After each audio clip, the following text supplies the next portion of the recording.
အာဂူရဲ့လင်မြန်တဲ့အချိန်ကိုဆာစကဲကအသေးတန်ထိန်နိုင်ရပါတယ်အာဂူကလက်တစ်ဖက်တည်းနဲ့ပါဂျစ်ဆူတွေကိုတုံးနေတာမို့လို့ဆာစကဲတယောက်အခက်ကြုံနေတဲ့အချိန်ကာကာရှီတင်ပေးရတဲ့နီးနဲ့ချာဂရာကိုခြေတော့အောင်မှဆိုရင်အာဂူရဲ့ဂျစ်ဆူကနေရှောင်ထွက်သွားပါတယ်စရင်ကန်တစ်ခုကဟာဂူစီကိုလာနေတာမို့လို့ဟာဂူတယောက်အသေးတန်ရှောင်လိုက်ရတဲ့အချိန်မှာဆာစကဲကဟာဂူရဲ့အနောက်ကိုရောက်သွားပါတယ်ဒီတစ်ချိန်မှာတော့ဟာဂူလည်းဆာစကဲရဲ့အမြန်နှုန်းကြောင့်တိုင်ပတ်နေပြီးဟာဂူကိုပမာဏနဲ့ကန်ထုတ်လိုက်ပါတယ်ကာကာရှီကသူ့ရဲ့အဖွဲ့ကိုမနူးမနှောက်အဖွဲ့လေးလို့ပြောလိုက်လို့ဆာစကဲဆိုတာကရွာရဲ့အတော်ဆုံးကျောင်းသားတယောက်ဆာဂူရာဆိုတာကလည်းအတော့ပါဆုံးကုနူအချီဖြစ်လာမဲ့သူနောက်ဆုံးတယောက်ကတော့ပွဲတိုင်းကျော်ပါလီယံငပိချက်ရွာရဲ့အတန်အကျယ်ဆုံးနေကြဖြစ်တဲ့ဦးဇူမကီနာတို့ဖြစ်တယ်လို့ပြောလိုက်ပါတယ်။ဟာဝူဇာကလည်းဆာစကဲရဲ့အမြန်လုံးကြောင့်ဟာဂူကိုသတိပေးနေပြီးအဲ့အချိန်မှာပဲဟာဂူကလက်တင်ငယ်သားတစ်ခုလုပ်ပြီးဂျီဆူတစ်ခုတုံးလိုက်တဲ့အခါမှာဆာစကဲရဲ့ပတ်လည်မှာရေခဲမှန်ချက်တွေပေါ်လာပြီးဟာဂူကအဲ့မှန်တဲ့ကိုဝင်လိုက်ပါတယ်။ဟာဂူကအလွန်မြန်တဲ့အချိန်နဲ့ဆာစကဲကိုအဖက်ဖက်ကအဲ့တွေနဲ့ပြစ်ပြီးတိုက်ခိုက်ပါတယ်။အကာရှိကတော့ကဲဖို့လို့တော့ဇာဝူဇာကလည်းဝင်ရှုပ်ရင်ဆာကူရာကိုထာဆူနာကိုပါတတ်မြင်သူကြီးချင်းကြောက်ပါတယ်။ဆာစကဲတယောက်အခက်တွေ့နေတဲ့အချိန်မှာပဲဟာဂူစီကိုရှူရင်းကန်တစ်ခုမှန်သွားပြီးပြုတ်ကျသွားပါတယ်။အဲ့ဒါကတော့တခြားသူမဟုတ်ပဲပွဲတိုင်းရင်မပါမဖြစ်နာရိုတိုဖြစ်နေပြီးသူရောကောင်းဆန်ဆန်ဝင်လာရင်းနဲ့ပဲနာရိုတိုမန်က Volume 3 Chapter 24ကအဆုံးသတ်ထားပါတယ်။ပြီးတဲ့အပိုင်းမှာသူရောကောင်းဆန်ဆန်ပေါ်လာတဲ့နာရိုတိုကတော်ကြီးတော်ကျယ်တွေတုံးနေတာမို့လို့အာကြီးတယောက်လည်းစိတ်ညစ်နေရပါတယ်။နာရိုတိုက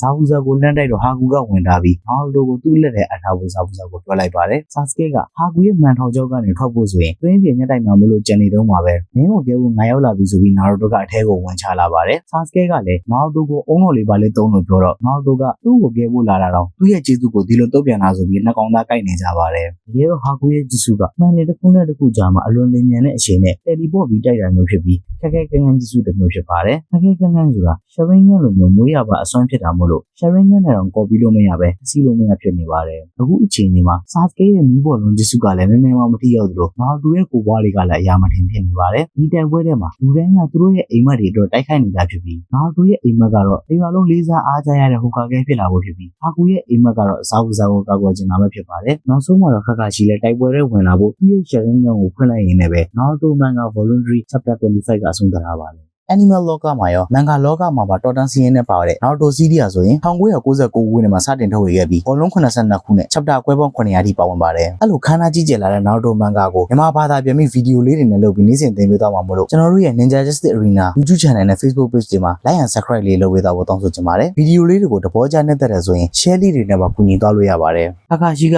ရှရင်းကန်သုံးမလို့ခေါင်းစီကိုဖယ်မလို့လုပ်နေတော့မှာပဲဇာဝူဇာကခါရှိကိုခုနန်းနဲ့ထိုးလိုက်ပါတယ်ခါရှိကလက်နဲ့တားနိုင်ပြီးဇာဝူဇာကိုလည်းရှရင်းကန်ကိုနှစ်ကြိမ်ဆက်မြင်လို့ရလို့ဂုံကြောင်းပြောပြီးနောက်တစ်ချိန်ဆိုတာမရှိကြောင်းပြောပါတယ်ဇာဝူဇာကခါရှိအနေနဲ့သူ့ကိုနိုင်ရင်တော့ဟာကူဝင်နိုင်မှာမဟုတ်ကြောင်းပြောပါတယ်ဇာဝူဇာကဟာကူကိုမြင်လေးတွေကလူတက်လက်နဲ့တစ်ခုလုံးတိုက်ခိုက်နေအကုန်တင်ပေးခဲ့ပြီးအခုဆိုရင်ဟာကူကသူ့ကိုကြော်တက်သွားပြီမလို့ခါရှိတို့နိုင်မှာမဟုတ်ကြောင်းပြောပါတယ်ဇာဝူဇာကခါရှိပြောသလိုပဲသူညီတဲ့ချစ်စုကသူ့ပေါ်အလုပ်ဖြစ်မှာမဟုတ်ဘူးလို့ပြောပြီးချစ်စုတုံးတဲ့အချိန်မှာမျိုးတွေဆိုင်လာပါတယ်မျိုးတွေကြားမှာတယောက်နဲ့တယောက်မမြင်ရတော့တဲ့အနေအထားမှာတော့ခါကြီးကဇာဝူဇာရဲ့တိုက်ခိုက်ချက်တွေကိုတားလိုက်နိုင်ပါတယ်ဇာဝူဇာကမျက်လုံးကိုပိတ်ပြီးတိုက်နေတာမို့လို့ရှရင်းရဲ့စိတ်ပတ်တိုင်းကလည်းအလုံးမဖြစ်တော့ပဲခါကြီးလည်းအခက်ကြုံနေရပါတယ်မျက်စိမိတ်ထားပေမဲ့တန်တိလူသက်သမားလိုနာမည်ကြီးတဲ့ဇာဝူဇာကမျိုးတွေကြားမှာလွယ်လွယ်ကူကူပဲတိုက်နေနိုင်ပါတယ်ခါကြီးရဲ့အနောက်ကိုရုတ်တရက်ရောက်သွားပြီးတတုံးရဲ့အချိန်မှာခါကြီးကဝင်ကာပြီးလိုက်ရင်းနဲ့ပဲနောက်တိုမန်က Volume 3 Chapter 26ကအဆုံးသတ်ထားပါတယ်